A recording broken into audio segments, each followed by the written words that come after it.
Hello everyone, this is the last video that you will have to watch of me.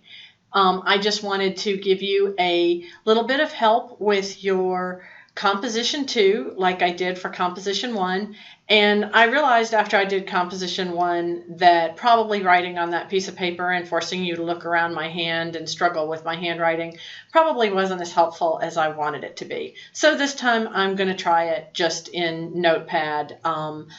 And hopefully that'll be a little bit better for you. So your Composition 2 topic, as you can see in Moodle now, is to write a composition in Spanish to introduce yourself, describe your family, classes, and daily routine.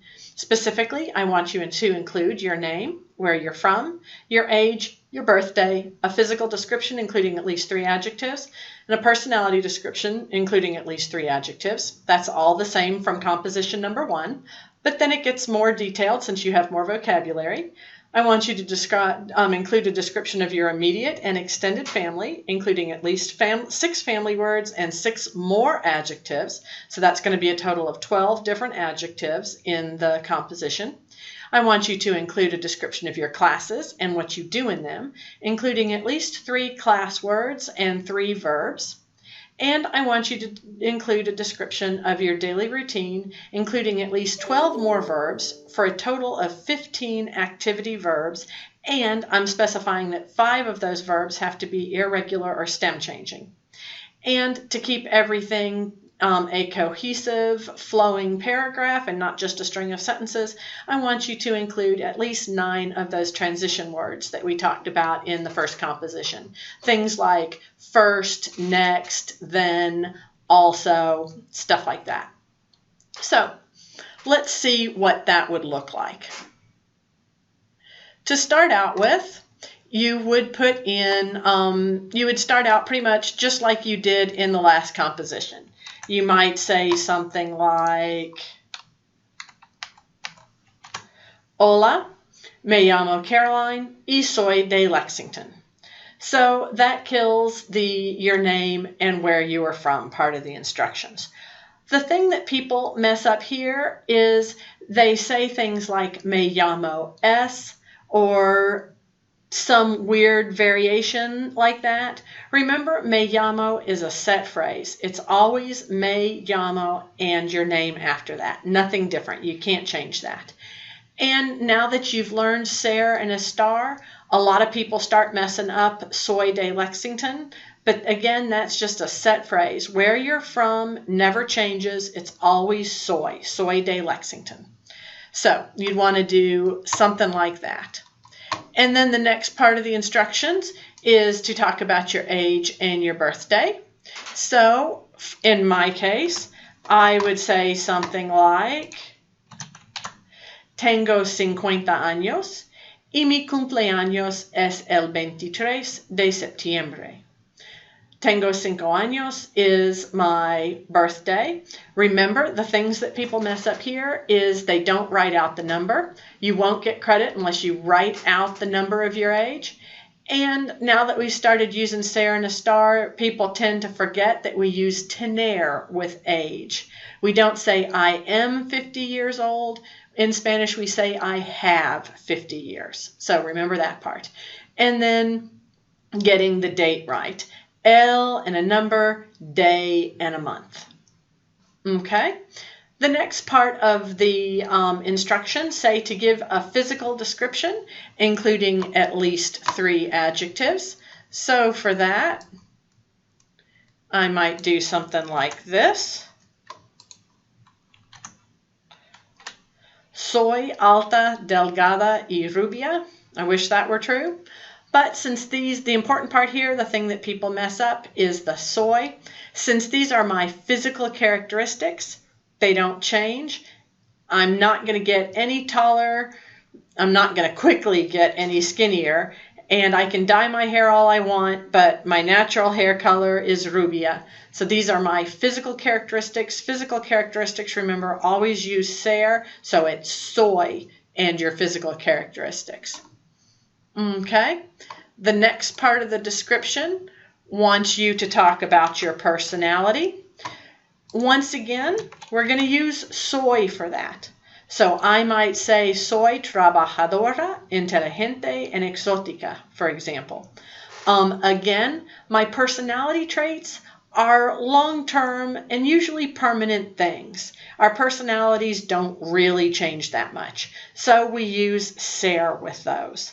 And since I'm a girl, I have to change all of these things to feminine if that's appropriate. So alta, not alto. Exotica, not exotico, because I'm not a guy. Okay?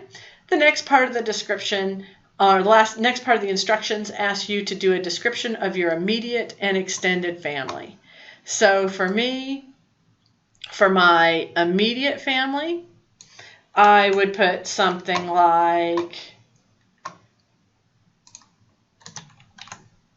tengo una familia pequeña, just as a little transition sentence there. I have a small family. Maybe you would say something like, tengo una familia grande. Depends on what your family's like. Pequeña, small, grande, big.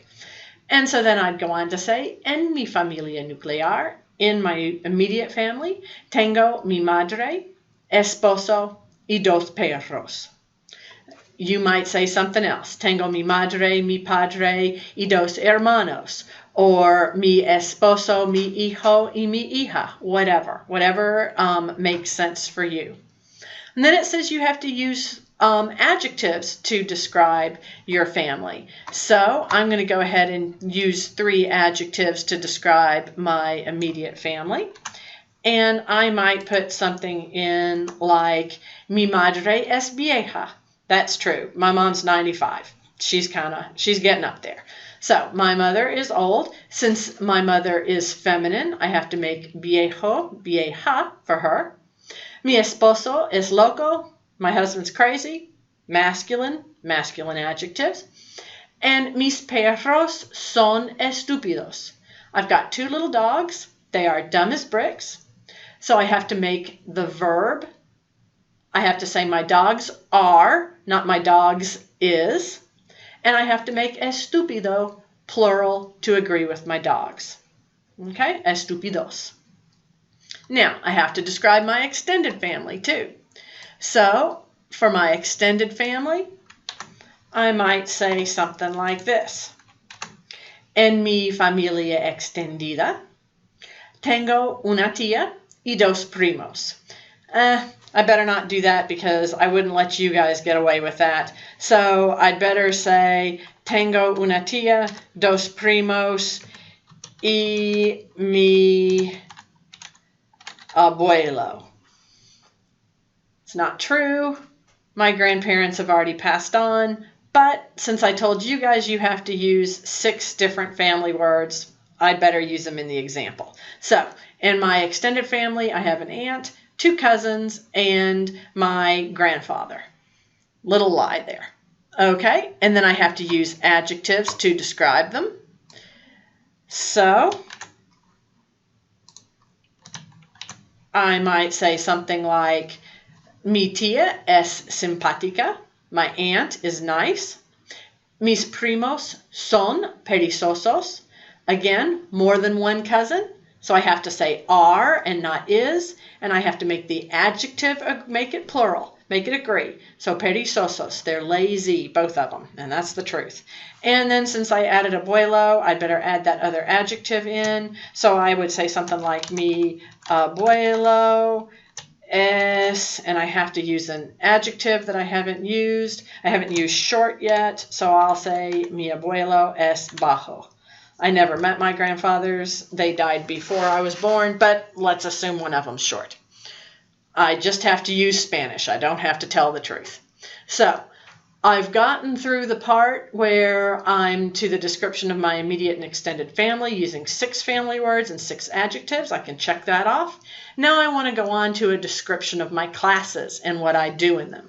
So, just to make a nice little transition there, I might say something like, soy estudiante en Midway University. I'm not really a student here, but once again, I'm giving you an example. I'm a student in Midway University, so I'm going to go on to describe my classes. So I'll say something like, tengo tres clases. Again, I told you guys to include 3 class words, so you've got to say at least 3 classes, whether you've got a lie to say it or not. So if you've only got 2 classes, make up a third one. If you've got more than 3 and you want to say all 3, extra credit. But I'll say tengo tres clases just to meet the minimum requirement. Then I have to say what they are. So maybe I'll say tengo español, inglés, y matemáticas. Now the instructions say I have to include at least 3 verbs to talk about what I do in my classes. So I'll say, for my first sentence, en español, repetimos el vocabulario mucho. In Spanish, we repeat the vocabulary a lot.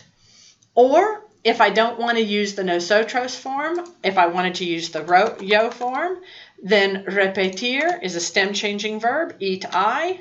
So I would need to say, repito el vocabulario mucho. I do it. And that checks off one of my must be irregular or stem changing requirements. So I've done that. Let's see, what else can I say? I can say something like, en inglés, leemos muchos libros. In English class, we read a lot of books. Or if I just want to stick to the yo form, it would be, leo muchos libros. And then for my math class, I might say something like, en matemáticas estudiamos mucho. We study a lot. Or if I just want to stick to the yo form, it would be estudio mucho. I study a lot. Okay, now I've got my description of classes and what I do in them, including 3 class words and 3 verbs taken care of. Now, the last instructions, I need to do a description of my daily routine, including at least 12 more verbs and a total for a total of 15 verbs and at least 9 transition words. So, this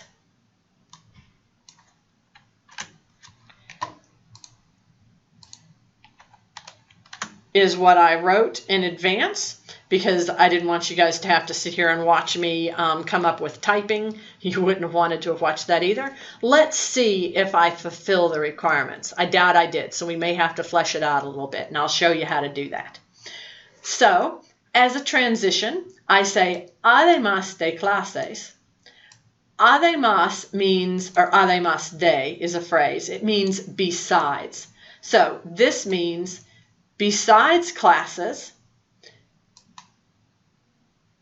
I have a busy routine. I have a routine very busy, literally. Okay, so that's just a nice little transition. And this counts as one of my transition words. So I've got one of those out of the way. Then I say, por la mañana.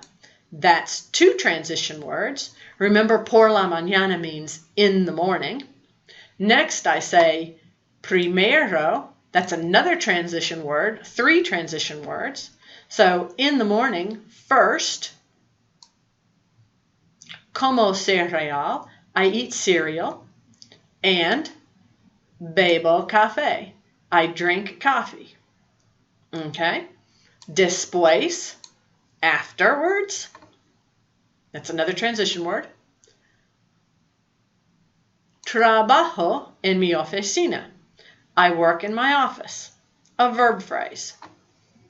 Okay. A las 12, another transition word or reference to time. I say, almuerzo con amigos. I eat lunch. Almuerzo is a verb and it's a stem changer. So I've killed 2 birds with 1 stone there. And just to be really fancy, I threw in la cafeteria. I eat lunch with my friends in the cafeteria. Okay? Then I go on to say, por la tarde. In the afternoon, another transition phrase. En casa, in my house. Me gusta escuchar música o mirar la televisión. I like, me gusta, to listen to music or to watch the television. Let me talk about this phrase for a second. An error, see why you don't want to watch me type? That many people have been making in compositions is saying something like, yo escuchar música. Okay?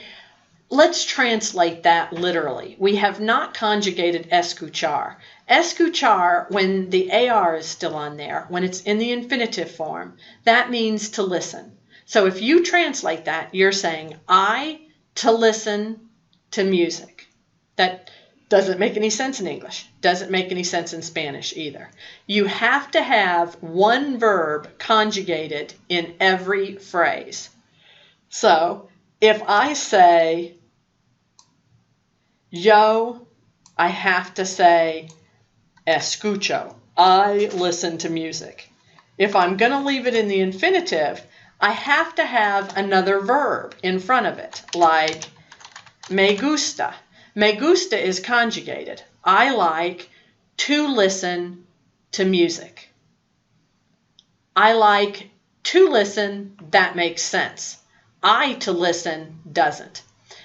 Another thing I could do is something like puedo escuchar música. This verb is conjugated. It's from poder, to be able. So puedo means I can. I can listen to music. Since I've got a verb conjugated here, I can leave this unconjugated. Or I can do something like quiero escuchar música. Quiero is from querer, to want. To want becomes I want, quiero. I want is conjugated, so escuchar can remain unconjugated. Quiero escuchar música. But for every phrase, there has to be one conjugated verb. So just yo and escuchar música doesn't cut it. That's the error. So be careful to conjugate those verbs. So here we are. In the evening, in my house, I like to listen to music or to watch the television. Now, mientras was one of our transition words. It means while. I talk with my husband. Okay? And then I go on to say also, también, that's a transition word. It means also. Mi esposo y yo jugamos deportes. My husband and I play sports. Jugamos is a stem-changing verb, so I got another one of those in there. And then I use another transition word, finalmente. Duermo, there's a verb, and it's a stem changer. That's from dormir. Finally, I sleep a las 11, a reference to time, at 11. Okay, let's see if what I did here cut it. I have to have a total of 12 verbs in this paragraph. So let's check. 1, 2, 3, 4, 5, 6, 7, 8, 9. Doesn't cut it. I've got to stick 3 more verbs in there to make it a total of 12 in this paragraph. Now, before I add things, let's make sure whether I meet this 5 total stem changing verbs overall in the composition. I already used Repetir, that was a stem changer here, so that's 1. Here's 2. Here's 3. And here's 4. So I've got to get 3 more verbs in here, and one of them has to be a stem changer. So let's see what I can do. I think I'll stick, after displace, afterwards I work in my office, I can say something like, por ejemplo, for example. That would be another transition word too. Let's see, I could say, escribo mucho. I haven't used escribir much. And I could say, I could say, y traigo informes a mi jefe. Well, that's getting pretty advanced. You guys don't know the word informes, but I'll tell it to you, and maybe you can use it in your composition. Traigo, you remember, is from traer, so that's one of our irregular verbs that fulfills this category.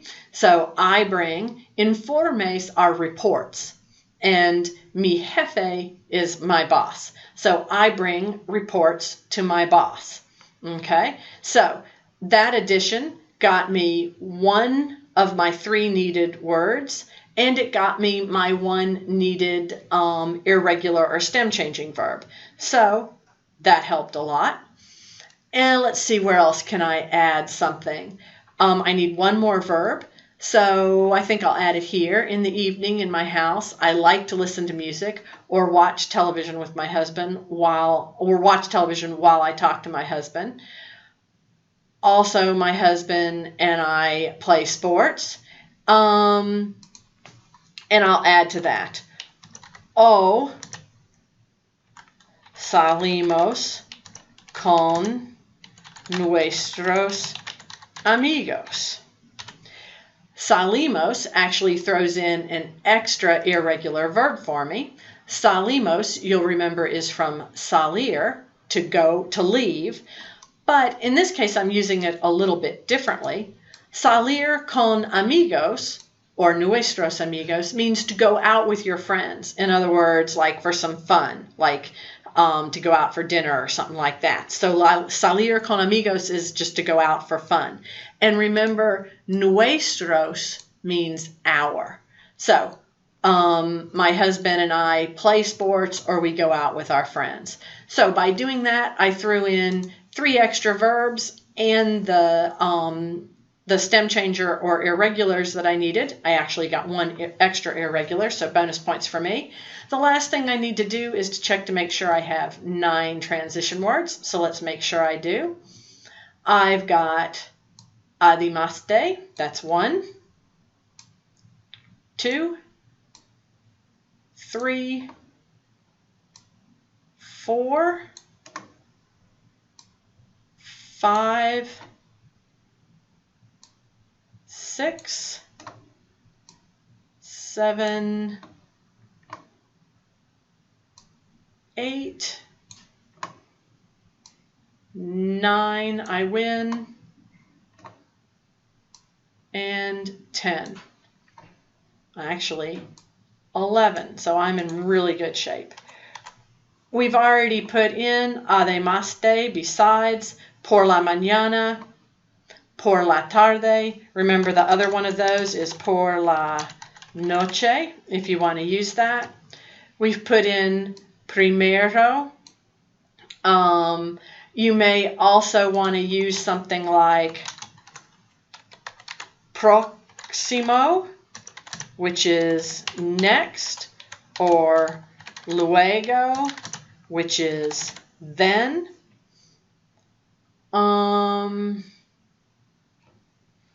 And you've got también, which is also, and you've got finalmente, which is finally. So that gives you a good range of choices to work in. So this is a pretty good, this would be definitely an A composition.